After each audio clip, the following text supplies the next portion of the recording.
नमस्कार, मैं हूं आपके साथ अनुष्का राय और आप देख रहे हैं readers first news. Doctor Saurabh Agarwal Raigarh के चिकित्सा जगत के उभरते हुए सितारे हैं। चक्रधर नगर चौक पर स्थित श्वेता मेडिकल स्टोर के मालिक नंदकिशोर अग्रवाल और माया अग्रवाल के सुपुत्र सौरभ ने प्रारंभिक शिक्षा कार्मल और ओपी जिंदल स्कूल से प्राप्त की। 2016 में नीट क्रैक करने के बाद सीसीएम मेडिकल कॉलेज दुर्ग से एमबीबीएस किया। सौम्य और मधुरभाषी सौरभ आगे मेडिसिन की पढ़ाई करने की योजना बना रहे हैं ताकि बेहतर तरीके से मरीजों की देखभाल कर सकें। इसके बाद रायगढ़ में बड़े स्तर पर मरीजों के लिए एक छत के नीचे सारी सुविधाएं उपलब्ध कराने का प्लान है। अभी फिर से कोरोना का प्रकोप बढ़ रहा है, ऊपर से बारिश का मौसम। ऐसे में डॉक्टर सौरभ लोगों को सावधान रहने और गाइडलाइन का पालन करने की सलाह देते हैं। आइए जानते और सुनते हैं डॉक्टर सौरभ ने रीडर्स फर्स्ट से क्या क्या बातें शेयर की।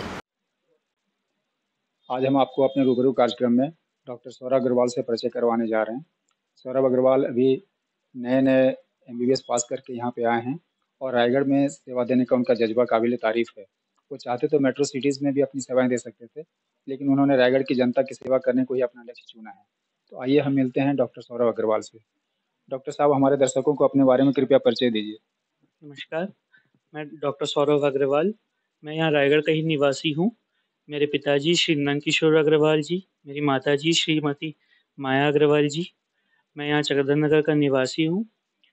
मैंने रायगढ़ को ही अपना लक्ष्य चुना है क्योंकि मेरी हमेशा से, जब से मैंने ये फील्ड चूज़ करने का सोचा था एमबीबीएस, तब से सोचा था कि मैं अपने रायगढ़ के लोगों की सेवा करूँगा। आपने मेडिकल का भी प्रोफेशन क्यों चुना? कुछ मेरा फैमिली बैकग्राउंड था। मेरे पिताजी मेडिकल शॉप चलाते हैं और मैंने हमेशा से अपने आसपास डॉक्टर्स को देखा है, उनको पेशेंट्स की हेल्प करते देखा है, पेशेंट्स को ठीक करते देखा है।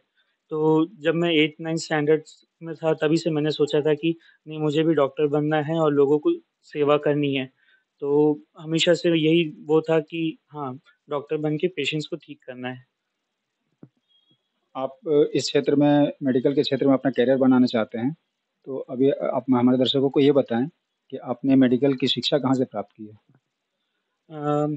2016 में नीट क्रैक करने के बाद मैंने सीसीएम गवर्नमेंट मेडिकल कॉलेज में मेरा दाखिला हुआ, जहाँ से मैंने अपनी एमबीबीएस की पढ़ाई पूरी की है, जो कि आयुष यूनिवर्सिटी रायपुर से एफिलेटेड है, जो 2022 में अभी मैंने ख़त्म किया है। रायगढ़ में बहुत सारे क्लिनिक हैं, बहुत सारे डॉक्टर्स हैं, बहुत नामी लोग भी हैं यहाँ पे। तो यहाँ पर आप अपना वर्चस्व कैसे कायम कर पाएँगे, इस बारे में क्या बताएँगे आप? मेरा यह लक्ष्य है कि जो भी पेशेंट जिसे ट्रीटमेंट की ज़रूरत है, मैं उसे अपना बेस्ट से बेस्ट ट्रीटमेंट दे सकूँ और ओवर द क्लॉक उपलब्ध रह सकूँ उनके लिए, और जितनी ज़्यादा से ज़्यादा जो मैं अपनी तरफ से बेहतर सुविधा दे सकता हूँ, वो उन्हें प्रदान करूँ। आमतौर पर ये कहा जाता है कि एलोपैथी जो सेवा है या जो इस तरह की पद्धति है, वो बहुत महँगी है और लोगों के लिए बहुत खर्चीली होती है। तो गरीब लोग इसको कैसे अफ़ोर्ड कर पाएँगे? उस संबंध में आप क्या कर सकते हैं?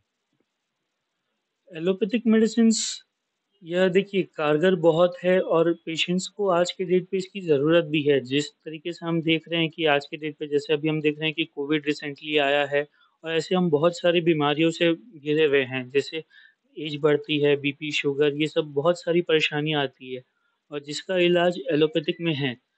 पर हाँ, जैसे आपने कहा कि एलोपैथिक थोड़ी महँगी ट्रीटमेंट है। तो जैसे कि गवर्नमेंट के अभी प्लान्स निकल रहे हैं फॉर जेनेरिक मेडिसिन्स, प्रधानमंत्री योजना, प्रधानमंत्री औषधि केंद्र, जिसमें दवाई का कंपोज़िशन वही रहता है और दवाइयाँ जो है कि कम कीमत में भी पेशेंट्स को अवेलेबल होती है। तो पेशेंट्स उसकी तरफ भी जा सकते हैं और कम कीमत में पेशेंट्स का इलाज भी अच्छा होता है। ये तो आपने बहुत अच्छी बातें बताई। अभी बारिश का मौसम चल रहा है, तो हम इसमें जानना चाहेंगे कि अभी सामान्य बीमारियाँ क्या होती है और लोग इससे कैसे बचें? जी, अभी ये बारिश के मौसम में देखिए बीमारियाँ बढ़ने लगती है, जैसे कि वायरल इन्फेक्शंस होते हैं, लूज़ मोशन, वॉमिटिंग, डिहाइड्रेशन, ये सब बारिश के मौसम में बढ़ जाता है। और इसका मुख्य कारण ये होता है कि बारिश के पानियों में पानी इकट्ठा हो जाता है, जिसकी वजह से कीटाणु पनपने लगते हैं और हम जैसे कुछ बाहर का खाना पीने लग जाते हैं, तो उससे क्या है, जो खाना पानी है और जो बाहर का खाना वगैरह है, वो कंटामिनेटेड हो जाता है, जिसकी वजह से हमको इन्फेक्शन बहुत जल्दी होता है। तो इसमें आप प्रिकॉशन के तौर पे ये रख सकते हैं कि जितना हम क्लीनलीनेस अपने आस-पास मेंटेन कर सकें, कि पानी स्वच्छ ही रखें और बाहर का थोड़ा-सा खाना-पीना अपन कम करें और जितना हो सके मेडिकेशन प्रिकॉशंस रखें। ज़्यादा मेडिकेशन से ज़्यादा प्रिकॉशंस रखें और अगर कोई भी सिम्पटम डेवलप हो रहा है, तो उसको जल्दी से जल्दी डॉक्टर से कंसल्ट करें और बहुत ज़रूरी है कि पानी का लेवल मेंटेन करें क्योंकि डिहाइड्रेशन बहुत कॉमन है, तो पानी का लेवल को मेंटेन करें और ओआरएस ओरल रिहाइड्रेशन सॉल्ट ज़रूर प्रेफ़र करें। आप एक शब्द में ये कहना चाह रहे हैं कि prevention is better than cure.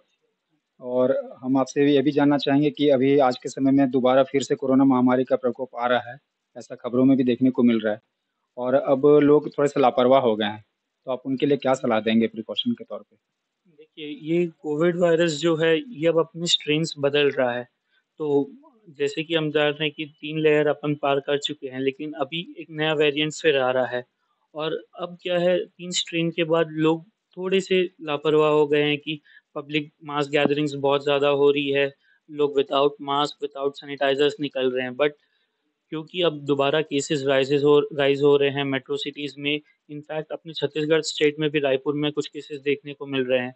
तो ये बहुत ज़रूरी है कि लोग जो है दूरी बना के रखें, अनावश्यक पब्लिक गैदरिंग्स में ना जाएँ और हाँ, जी बिल्कुल मास्क और सैनिटाइज़र्स का बिल्कुल इस्तेमाल करें और अनावश्यक ट्रैवलिंग वगैरह ना करें। जब ज़रूरी हो तभी ट्रैवल करें, नहीं तो अनावश्यक ट्रैवलिंग करने की ज़रूरत नहीं है पब्लिक ट्रांसपोर्ट्स में, उससे दूरी मेंटेन रहेगी।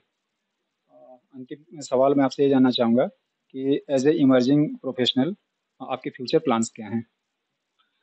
एज़ अ प्रोफ़ेशनल मेरा अभी ये है कि मैं आगे पीजी एमडी जनरल मेडिसिन में करना चाहता हूँ ताकि मैं पेशेंट्स को ज़्यादा से ज़्यादा सुविधा दे सकूँ एंड आफ्टर पीजी स्पेशलाइज़ेशन मैं यहाँ रायगढ़ में पेशेंट्स को ज़्यादा से ज़्यादा सुविधा जो मैं दे सकता हूँ, B it bed bed facilities, B it general OPD जो अपनी तरफ से बेस्ट ट्रीटमेंट दे सकता हूँ, वो दे सकूँ। डॉक्टर साहब आपका बहुत-बहुत धन्यवाद। आपने अपना बहुत अमूल्य समय दिया और हमारे दर्शकों को बहुत बहुमूल्य जानकारी भी दी। Thank you.